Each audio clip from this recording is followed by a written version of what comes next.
नमस्कार। आज हम चर्चा करेंगे इंडियन हिस्ट्री में सिंधु घाटी सभ्यता की खोज के महत्वपूर्ण तथ्यों की।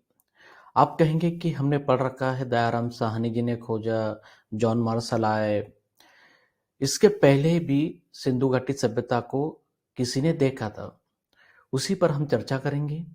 और नवीन अनुसंधानों के माध्यम से हमें यह पता चलता है कि अब इसका विस्तार कहाँ तक हमें देखने को मिलता है। तो आइए चर्चा को आगे बढ़ाते हैं और सिंधु घाटी सभ्यता के महत्वपूर्ण तथ्यों की हम चर्चा करते हैं।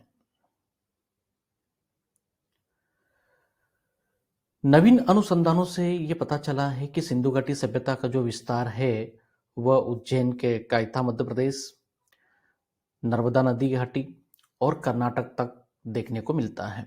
अब उज्जैन कायथा की थोड़ी सी चर्चा कर ले तो ये सबसे महत्वपूर्ण माना जाता है। मालवा भान के नाम से प्रसिद्ध है और यहाँ से चूड़ियाँ, मन के और भी कई सारी चीजें यहाँ से प्राप्त हुई है।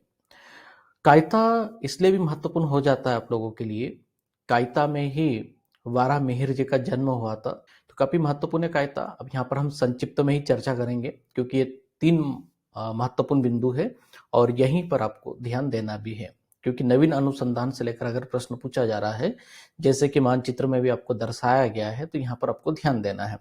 अब नर्मदा नदी घाटी की अगर बात करें तो इसमें महिसर से आप अगर पूर्व की ओर बढ़े तो जबलपुर, और क्योंकि जबलपुर का जो तिलवारा वाला घाट है यहाँ से कुलाड़िया वगैरह प्राप्त हुई है, तांबे की कुलाड़िया भी यहाँ से प्राप्त होती, बहुत सारी चीजें यहाँ से मिली है। आने वाले लेक्चर में इस पर हम बहुत डिटेल में जाकर चर्चा करेंगे। आज का जो हमारा मुख्य विषय यह है कि नवीन अनुसंधानों से तो ये पता चल गया कि इसका विस्तार कहाँ कहाँ है। आगे हम ये देखेंगे कि क्या दयाराम साहनी जी के पहले भी कोई ऐसे व्यक्ति हुए जिन्होंने हड़प्पा के खंडरों को देखा या उनका उल्लेख किया, क्योंकि प्रश्न यहां से आपसे पूछे जा सकते हैं। देखिए, नवीन अनुसंधानों के बाद अगर हम चर्चा करें तो यहां पर मैसन का पहले नाम आता है। 1826 में मैसन ने इस सभ्यता के बारे में एक लेख लिखा और उसका उल्लेख किया। अब मैसन कौन थे इनके बारे में आपको पता होना चाहिए। ये मैसन आगरा छावनी के एक सैनिक थे और यहाँ से ये निष्कासित होते हैं, यानी कि इनको यहाँ से निकाल दिया जाता है आगरा छावनी से।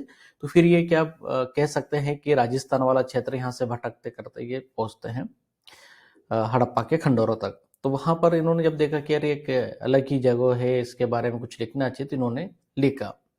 तो पहला तो यही है कि सबसे पहले जो देखने वाले व्यक्ति थे वो मैसन थे और यहाँ पर बुद्ध टीले भी प्राप्त हुए हैं। आगे चर्चा को आगे बढ़ाएं तो अगली चर्चा में पाएंगे कर्नल वानर्स को। इन्होंने इसके बाद 1831 में हड़प्पा के खंडरों को देखा। देखिए, हड़प्पा खंडर महत्वपूर्ण हो जाते हैं। हड़प्पा खंडरों से अब तक कितने पाषाण आकृतियां प्राप्त हुई है, तो कुल 13 पाषाण कलाकृतियां यहाँ पर प्राप्त हुई है। क्योंकि प्रश्न पूछे जाएंगे आपसे तो आंसर आपको करना है। अलेक्जेंडर कनिंघम, जैसे कि आप सब जानते ही हैं कि सबसे बड़ा नाम है अलेक्जेंडर कनिंघम का। तो 1853 से 1857 में कनिंघम ने भी हड़प्पा के खंडरों का निरीक्षण किया। सविनी के शोध पत्रों के आधार पर फिर ये यहाँ पर पहुंचे। इसके बाद आप देखें तो जॉन मार्शल सभी को पता है कि निर्देशक थे पुरातत्व विभाग के। दयाराम साहनी जी ने इनके सानिध्य में 1921 में हड़प्पा के टीलों का निरीक्षण किया। अब ये पता ही है आप लोगों को किन्होंने खोजा है और ये यहाँ पर एक्सप्लोर करते हैं पूरी साइट्स को, बहुत सारी चीजें यहाँ से इनको प्राप्त भी होती हैं।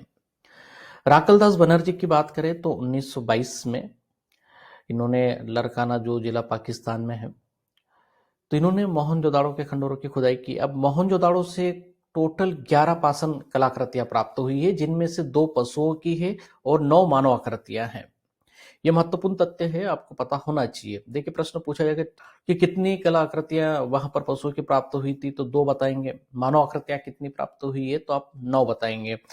इसमें से एक पशु की आकृति, एक कह सकते हैं कि एक मेढ़ा आकृति थी और ये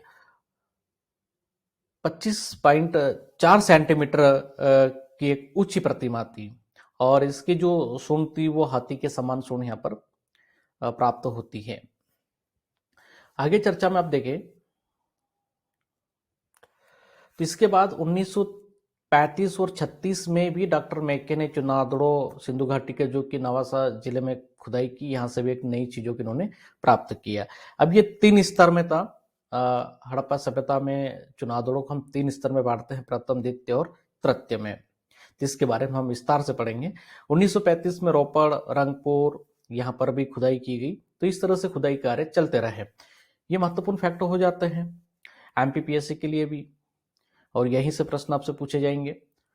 तो यहां पर आपको, जैसे मैंने शुरू में बताया कि मोहनजोदाड़ो से टोटल 11 पाषाण आकृतियां प्राप्त हुई और उनमें से 9 मानव आकृतियां थी। अब मानव तो मेल और फीमेल की कितनी थी?